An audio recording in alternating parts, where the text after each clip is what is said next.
The sound of Emma's cry jolted me awake. I blinked against the dim light filtering through the nursery monitor and realized it was barely 2 a.m. It was the third time tonight, and I could feel every ounce of exhaustion weighing on my body as I swung my legs out of bed. Mark stirred beside me but didn't wake. He hadn't heard her, or maybe he had, and he was pretending not to. I shook the thought away, unwilling to start the night with resentment. "Coming, baby girl," I whispered, padding down the hallway to the nursery. Mornings were a blur of chaos. Emma needed a diaper change and a feeding while Lucas demanded his favorite cereal and cartoons. I'd learned to juggle their needs with military precision, but the strain of constant multitasking was starting to show. By the time Mark left for work, suit perfectly pressed and coffee in hand, I was already on my second load of laundry and wondering when I'd have a moment to eat breakfast. "See you tonight," he said, kissing me quickly before disappearing out the door. I watched him go, longing to trade places just for a day. I didn't want to resent Mark. I knew he worked hard to provide for us, and I appreciated the security his job gave our family. But it was hard not to feel alone when he was gone so much. When he came home, he was often too tired to do much more than sit on the couch with his phone or zone out in front of the TV. "You're quiet tonight," he said one evening, glancing up at me from his plate. "I'm just tired," I replied, forcing a smile. It wasn't a lie, but it wasn't the whole truth either. Our days felt like an endless cycle of tasks and obligations. By the time the kids were in bed, I was too drained to do anything but collapse onto the couch. Mark and I used to talk for hours, sharing stories about our day or dreaming about the future. Now, our conversations were transactional: who's taking Lucas to his doctor's appointment? Did we remember to pay the electricity bill? Even when we were in the same room, it felt like we were miles apart. I started noticing how easily Mark seemed to slip into the background of our family life. He'd play with Lucas when he had the energy, but he rarely took the initiative to help with the mountain of tasks that came with raising two kids. I told myself it wasn't his fault. He didn't know what needed to be done because I hadn't told him. But why did I have to tell him? Why couldn't he just see it? It had been weeks since Mark and I had been intimate. There was a time when we couldn't keep our hands off each other, but now, the thought of adding one more thing to my plate, even something I once enjoyed, felt overwhelming. I missed the closeness we used to share, but I didn't know how to bridge the gap. One evening, as I sat folding laundry in front of the TV, I glanced over at Mark, who was scrolling through his phone. "We've changed," I said suddenly. He looked up, surprised. "What do you mean?" "I mean, us. We're not the same as we used to be." He hesitated, then shrugged. "Well, things are different now. We've got 2 kids. It's bound to be harder." His words felt dismissive, but I didn't know how to argue. Wasn't he right? Mark wasn't the only one I was frustrated with. I was frustrated with myself too. I'd always imagined I'd be the kind of mom who could do it all: homemade lunches, fun activities, a spotless house. Instead, I felt like I was barely holding it together. Every time I scrolled through social media, I saw other moms who seemed to have it figured out, and the comparison was crushing. Desperate for perspective, I called my sister, Emily, one afternoon while the kids napped. "Everything feels so hard," I admitted, my voice cracking. "Mark and I don't talk like we used to, and I feel like I'm failing at everything." "You're not failing, Claire," she said firmly. "Having a baby is one of the hardest things a couple can go through. You just have to find a way to reconnect." "How?" I asked. "You start by talking," she said. That evening, after the kids were asleep, I mustered the courage to start the conversation. "I feel like we're not on the same page anymore," I said, sitting beside Mark on the couch. He sighed, rubbing the back of his neck. "I know. I've been feeling it too." His admission surprised me. "So, what do we do?" "I don't know," he said honestly. "But I think we need to figure it out, together." For the first time in weeks, I felt a flicker of hope. As the weeks went on, the conversation Mark and I had shared felt less like progress and more like a momentary pause in the storm. I'd hoped we'd take small steps toward reconnecting, but the reality was that life didn't slow down. Emma's sleep schedule continued to wreak havoc on my nights, Lucas demanded my constant attention during the day, and Mark's long hours at work left me feeling like I was carrying the weight of the world alone. Every time I saw him scrolling through his phone or retreating to the office after dinner, the resentment grew. One evening, as we sat down to dinner, Lucas spilled his milk all over the table. "Lucas!" I snapped, grabbing a towel to mop up the mess. Mark glanced up from his plate, his tone far too casual for my liking. "It's just a spill, Claire." I shot him a look. "I know it's just a spill, Mark, but when it's the 10th thing that's gone wrong today, it feels like more than that." He frowned. "Why are you taking it out on me?" "Because you're not helping." I snapped, my voice louder than I intended. The tension hung in the air for the rest of the meal, unspoken but palpable. That night, Mark retreated to the office while I cleaned up the kitchen alone. I tried to tell myself that I didn't care, that it was easier to do it myself than to ask for help he wouldn't offer. But the truth was, I did care. I cared that he didn't see how much I was struggling, that he didn't step in when I needed him most. When I finally crawled into bed, he was already asleep, or pretending to be. The next morning, I called Emily again, desperate for advice. "I don't know how much more of this I can take," I admitted, tears streaming down my face. "I feel like I'm doing everything alone, and he doesn't even see it." "Have you told him that?" she asked. I hesitated. "Not exactly. But he should know." "How can he not know?" "Men don't always notice what we think is obvious," she said. "You need to be clear about what you need from him. Otherwise, he's going to keep thinking everything's fine." That evening, after another long day of wrangling the kids, I decided to take Emily's advice. "Mark, can we talk?" I asked after the kids were in bed. He looked up from his laptop, surprised by my tone. "Sure, what's up?" "I'm drowning," I said bluntly. "I feel like I'm doing everything alone, and I need you to step up." Mark frowned, his defensive walls going up immediately. "I'm working hard to provide for this family, Claire. Isn't that stepping up?" "It's not enough," I said, my voice trembling with frustration. "I need more than just a paycheck, Mark. I need a partner. And I need some understanding," he shot back. "Do you think it's easy for me, juggling work and home?" "I'm trying, Claire." "Well, it doesn't feel like it," I said, my voice cracking. The argument escalated, each of us hurling words we'd been holding back for weeks, maybe months.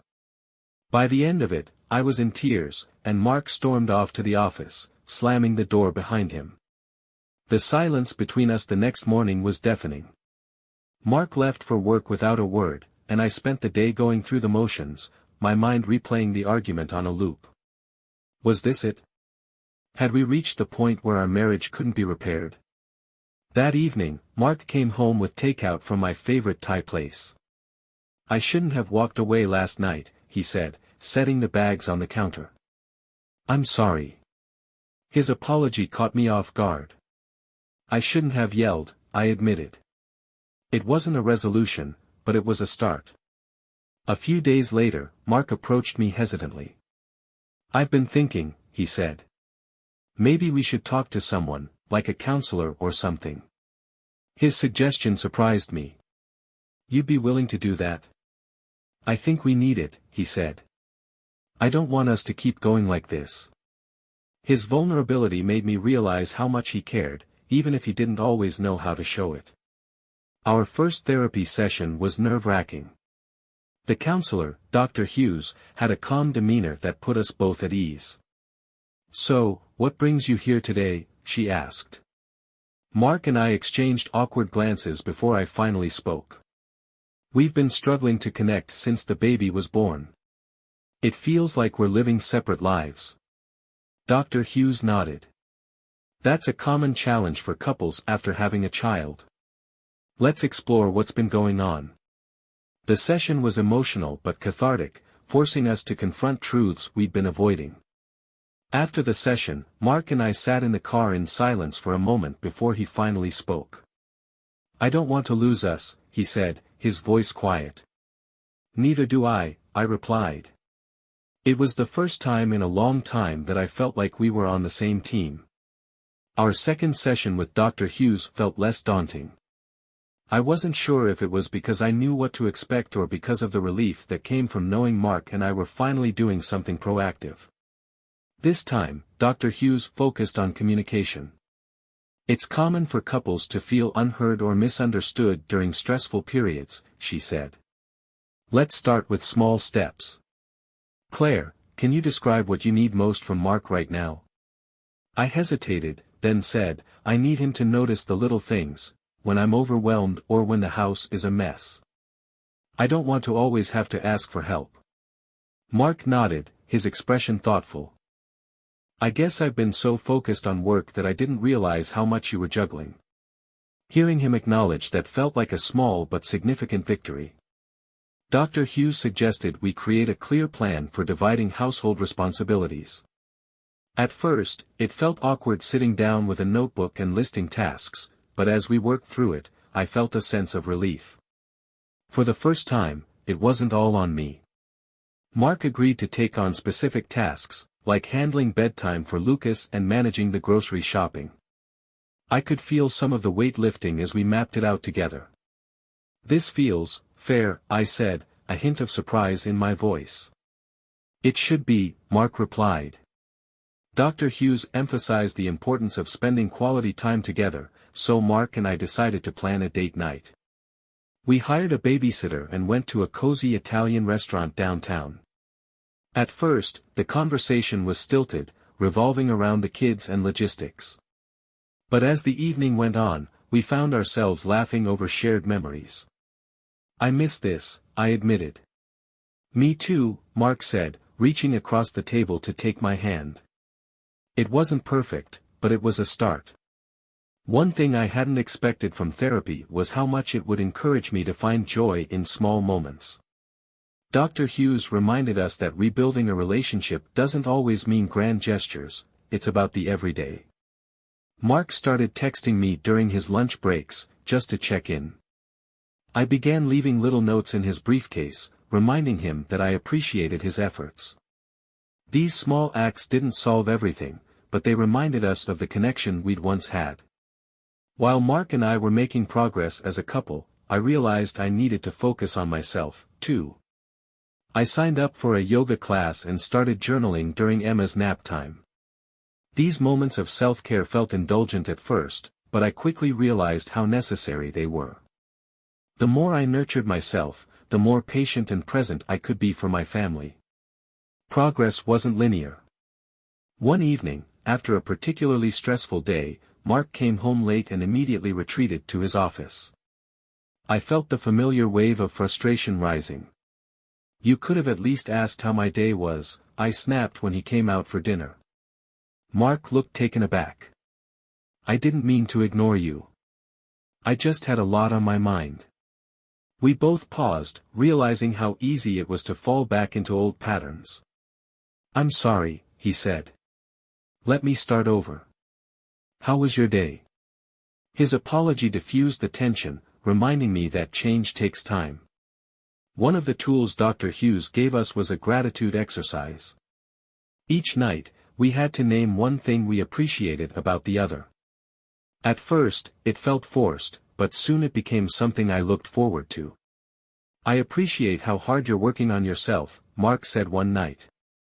I appreciate that you put Lucas to bed tonight without me asking, I replied. These moments of gratitude softened the edges of our relationship, replacing resentment with warmth. Rebuilding intimacy was one of the hardest and most rewarding parts of our journey. Dr. Hughes encouraged us to start small, holding hands, sharing hugs, and carving out time for physical closeness. One night, after the kids were asleep, Mark put on a playlist we used to listen to in college. We danced in the living room, swaying to the music and laughing like we hadn't in years. It wasn't just about the physical connection, it was about rediscovering the bond we'd nearly lost. During one therapy session, Dr. Hughes asked, "What's one fear you've been holding on to?" Mark spoke first. "I'm afraid of failing as a husband and a father," he admitted. Hearing him voice that fear broke my heart. "You're not failing," I said. "You're trying, and that means everything." "My fear," I said after a pause, "is that we'll drift apart again. That this progress won't last." "We won't," Mark said firmly. "Not if we keep working at it." His determination gave me hope. By the end of our therapy sessions, I could feel a shift in our relationship. We weren't perfect, and we still had hard days, but we'd learned how to navigate them together. Mark was more present, and I was more open about my needs. We'd rediscovered the partnership that had brought us together in the first place. As we sat on the couch one evening, watching Lucas build a tower out of blocks while Emma cooed in her bouncer, I felt a deep sense of gratitude. "We're doing okay, aren't we?" Mark asked, his arm around my shoulder. "Yeah," I said, smiling. "We are." Mark and I had spent weeks rebuilding the foundation of our marriage. Therapy had given us the tools, but now it was up to us to put them into practice. The changes felt small at first, offering a quick "thank you" when one of us picked up extra chores, sitting down together for 10 uninterrupted minutes after the kids went to bed. But those small changes started to add up, creating a sense of partnership I hadn't felt in months. We decided to create a routine that allowed us to share the workload more equally. Mark started waking up earlier to help with Emma's morning feeding, which gave me a precious extra hour of sleep. In turn, I took on prepping dinner so that we could eat together as a family. It wasn't always perfect, there were still moments of frustration and miscommunication, but the effort was clear on both sides. One evening, as we tackled the never-ending pile of laundry, I made a sarcastic comment about the sheer number of baby onesies Emma had already outgrown. Mark laughed, really laughed, and soon, we were both giggling uncontrollably. It reminded me of the early days of our relationship, when we could find humor in the smallest things. "You know," he said, folding a tiny sock, "I missed this. Us." "Me too," I replied, feeling a warmth I hadn't felt in a long time. As we worked through our issues, I began to see Mark in a new light. For so long, I'd focused on what he wasn't doing, how he wasn't helping enough or paying enough attention. But now, I started to notice the ways he was showing up, the way he always made sure my car had gas, the way he read Lucas an extra bedtime story when I needed a break, the way he made sure Emma's favorite blanket was always clean. It wasn't about big gestures. It was about the little things that added up to love. Intimacy had been one of the biggest casualties of our struggles, but as we rebuilt our emotional connection, the physical side began to follow. It started with simple gestures, holding hands while watching TV, lingering hugs in the kitchen, stolen kisses when the kids weren't looking. One night, after a rare evening where both kids went to sleep without fuss, Mark surprised me with a candlelit bath he'd prepared. "You deserve to relax," he said, handing me a glass of wine. That night felt like a turning point, not because of the romance, but because of the care behind it. We began approaching parenting as a true team. When Lucas threw a tantrum one afternoon, instead of me stepping in alone, Mark joined me, crouching down to Lucas's level and helping him calm down. "That was amazing," I said later. Mark shrugged. "We're in this together, right?" His words reassured me that he was just as invested in our family as I was. Life didn't stop throwing challenges our way. Emma came down with a nasty cold that left her fussy and clingy for days, and Lucas had a tough time adjusting to preschool drop-offs. But instead of letting the stress pull us apart, Mark and I leaned on each other. "Divide and conquer," he said one morning as we split the tasks, him handling preschool drop-off while I stayed home with Emma. For the first time, it felt like we were on the same team. We made date night a non-negotiable part of our routine. Sometimes it was as simple as sharing takeout and a movie after the kids were in bed. Other times, we'd splurge on a babysitter and go out for dinner or a local event. It wasn't just about getting out of the house, it was about carving out time to remember who we were as a couple, beyond being parents. Mark surprised me with a weekend getaway for our anniversary. It was the first time we'd been away from the kids since Emma was born, and I was nervous about leaving them. But as soon as we checked into the cozy cabin he'd rented, I felt a sense of peace I hadn't felt in months. We spent the weekend hiking, cooking together, and just being. "This is exactly what we needed," I said one evening as we sat by the fire. "Yeah," Mark agreed, taking my hand. "We're getting there, Claire. I can feel it." On the drive back from our weekend away, Mark and I had one of the most honest conversations we'd ever shared. "We almost lost us," he said, his voice heavy with emotion. "But we didn't," I replied, reaching for his hand. "And that says a lot about how much we care." "I want to keep this going," he said. "I don't want us to ever feel like we did before." "Me neither," I said. It wasn't a promise of perfection, but it was a promise to keep trying. Lucas began picking up on the changes in our dynamic.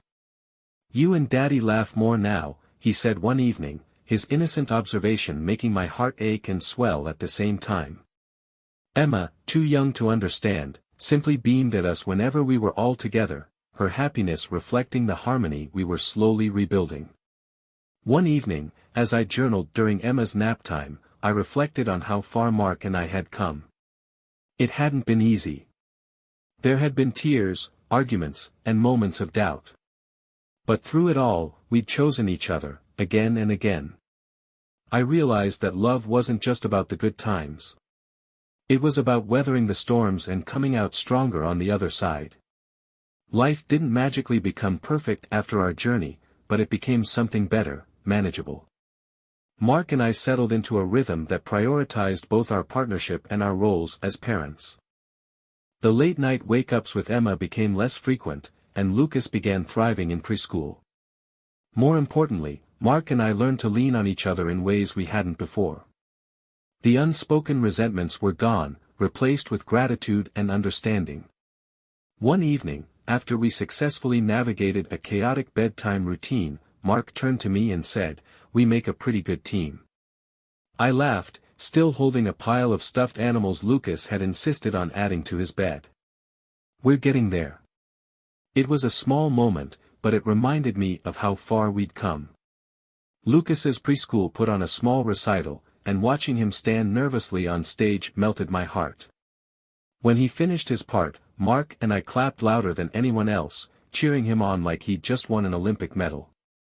As we drove home, Lucas beamed from the back seat. "You guys are the best," he said.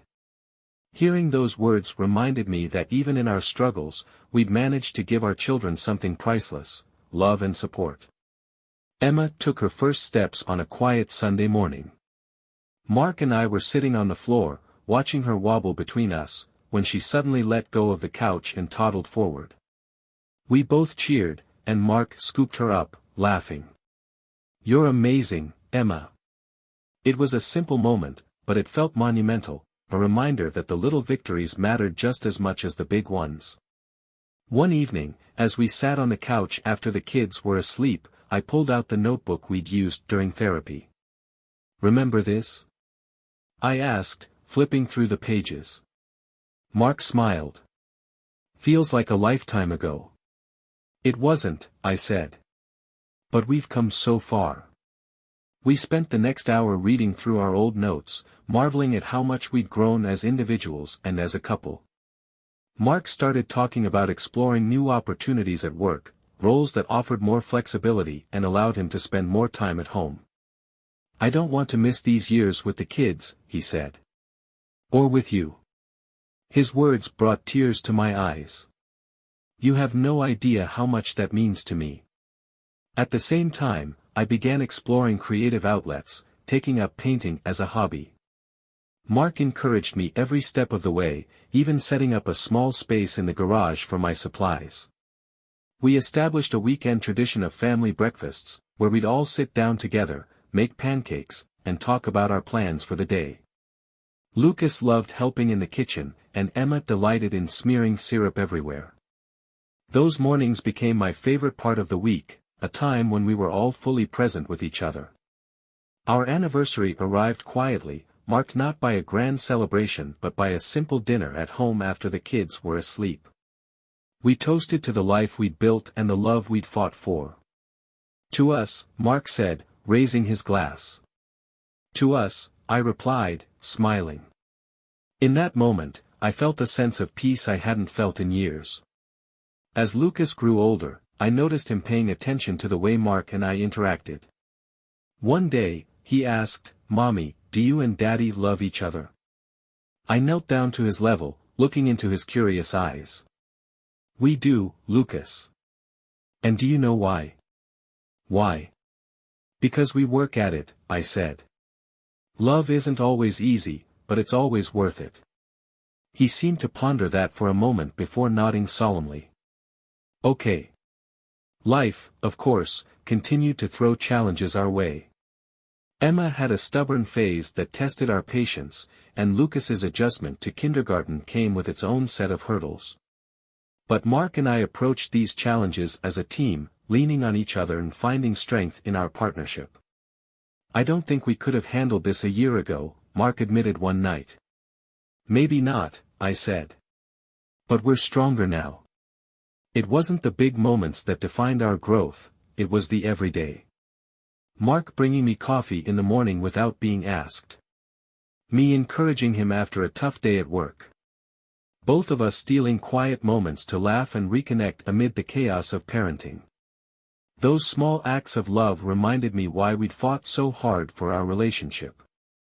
One evening, as we sat on the porch watching the sunset, Mark turned to me. "Where do you see us in 5 years?" he asked. I smiled. "Still here. Still trying. Still loving each other." "Sounds good to me," he said, taking my hand. I wrote a letter to my future self, reflecting on the lessons I'd learned. Love is messy. It's hard work. But it's also beautiful and worth every ounce of effort. Never stop fighting for it. As I watched Mark play with Lucas and Emma in the backyard, I felt a sense of contentment I hadn't felt in a long time.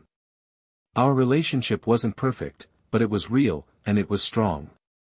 We'd weathered the storm and come out on the other side, not just as partners but as a family.